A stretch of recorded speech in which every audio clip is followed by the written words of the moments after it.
Hello. Hi, girls. How are Hi. you?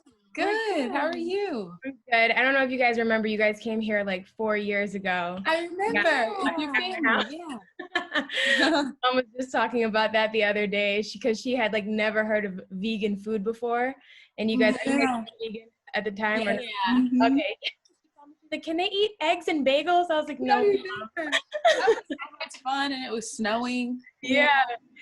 We never have like things like that happen. I mean, it's always snowing in Rochester, but to have like someone get stuck and have to bring them to the house. I think you were sick too, right, Halle? Yeah, I think so.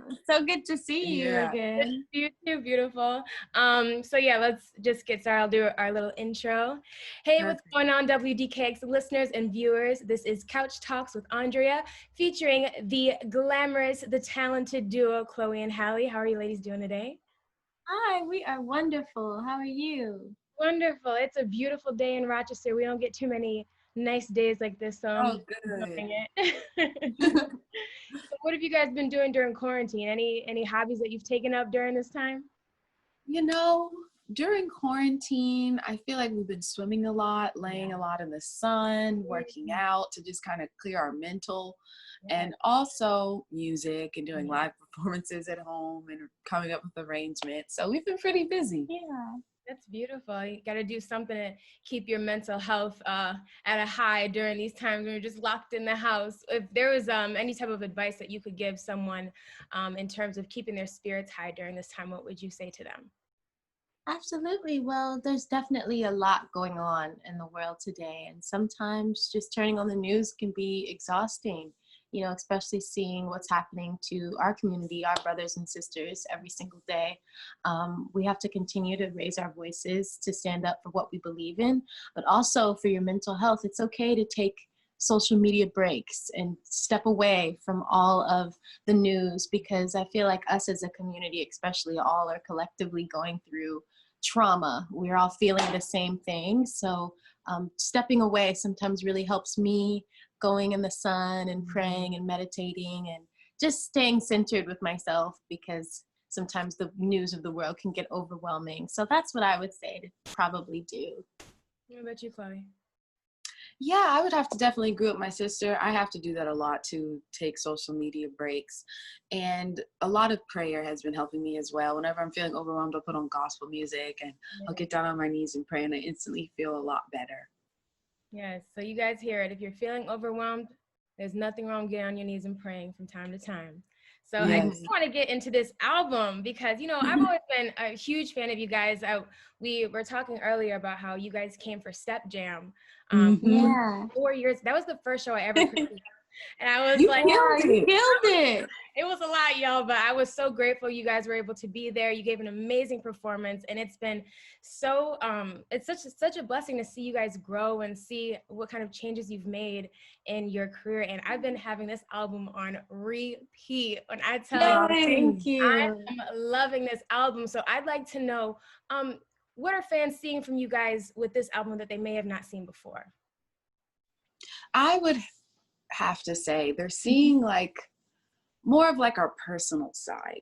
Yeah. Because we never really revealed that. We're very private people, but in music we can't help it because music is therapy for us. It's our diary. Yeah, so every like little thing we're going through, we write it down and we put it into the music. And sometimes people would forget that we are adults. So I think this album kind of like made it click for them, like, oh yeah, they are. Yeah. Especially just as women, we have so many different sides to us. Sometimes people like to keep us in a little bubble that makes them comfortable. Right. And I was listening to some lyrics. I was like, oh, what they going through right now? So based on some of the lyrics that I was listening to, in terms of your dating lives, what kind of advice? We won't get into your personal dating lives, but based on your experience of just dating in LA, which is chaotic by itself, what advice would you give to a young woman that's out there dating? And what kind of advice would you give to her?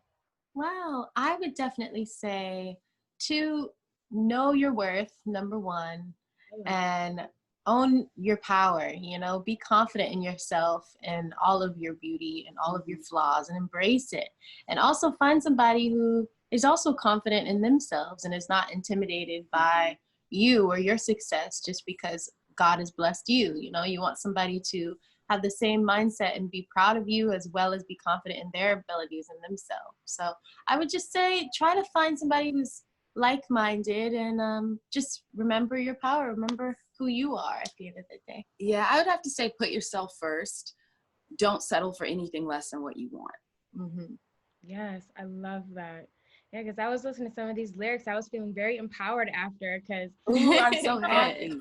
dating in LA is not the easiest task, and I'm sure, especially with all of the things that you guys have going on, it's not easy to find someone. But I'm listening to this man and some of these lyrics, and he was getting on my nerves.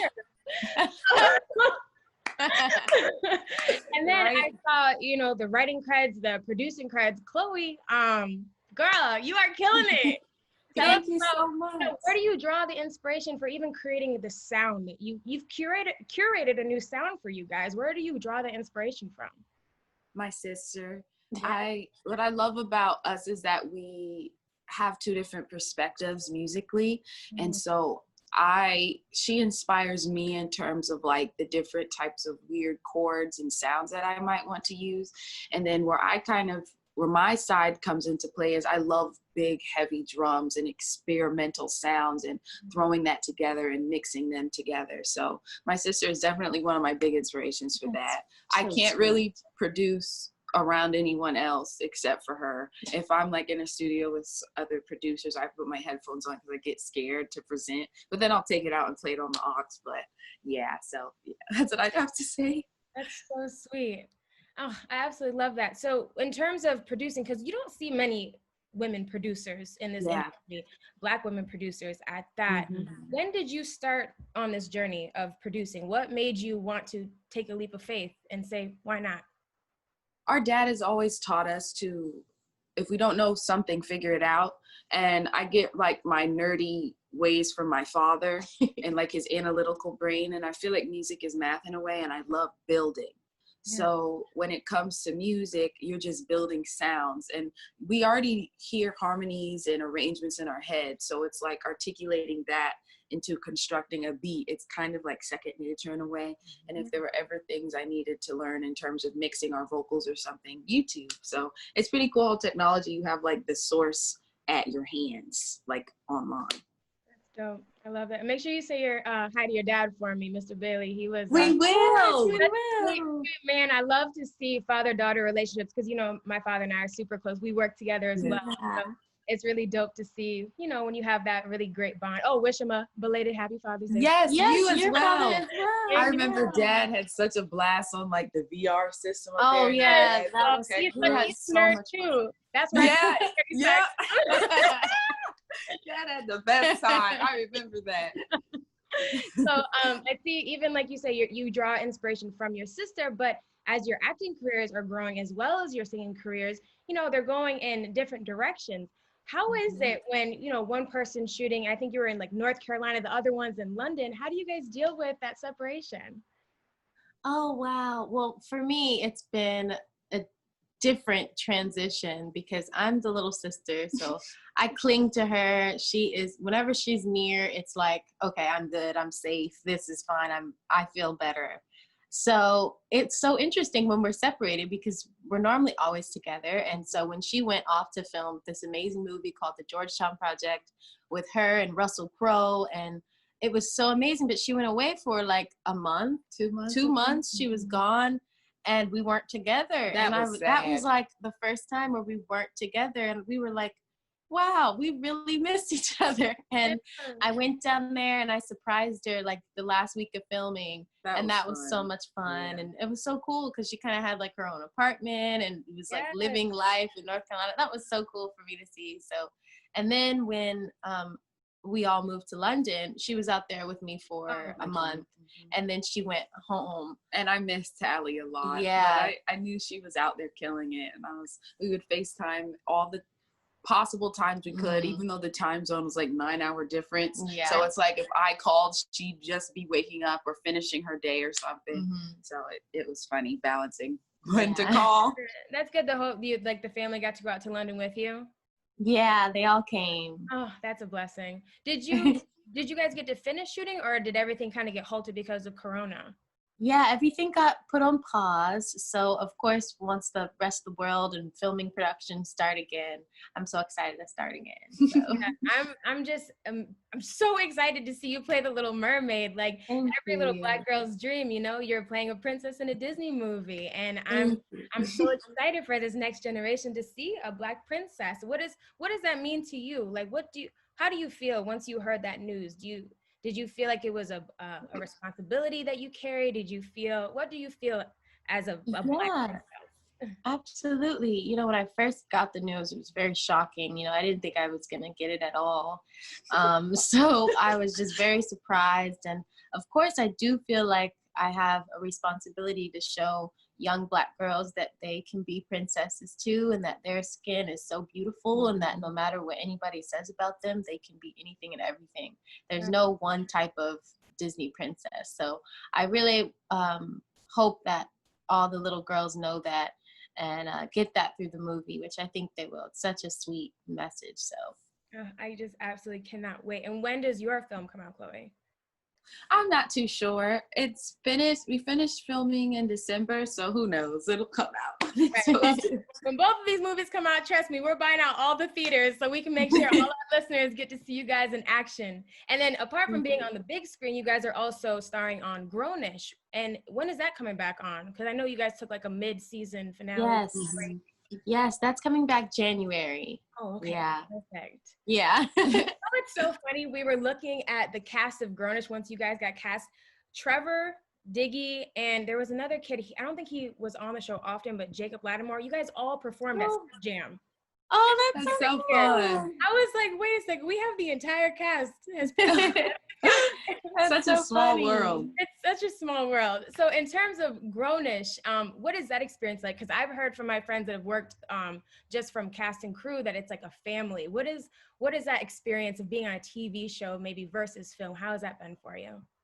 It's definitely like a family. Like all of our friends in real life are a part of that cast. So it's always so much fun, and we're all like a big family. And then when Ryan Destiny joined this third season, it just felt even more strong. And I'm so happy to be a part of a cast where everyone can stand on their own individually, but when we come together, it's really strong as well. So I can't wait to go back to filming. It's always like a party. We can't stop laughing. Even through the long hours, we're just laughing and laughing. I absolutely love it. And I know I can't take up too much of your time because you guys have other interviews to get to. I wish I could do all day. Me too. We miss you. Right. We miss you over here too. I just have to say that I am absolutely so proud of you guys. I know this is just the beginning for you, and I'm just so excited to see, what comes next for both of you.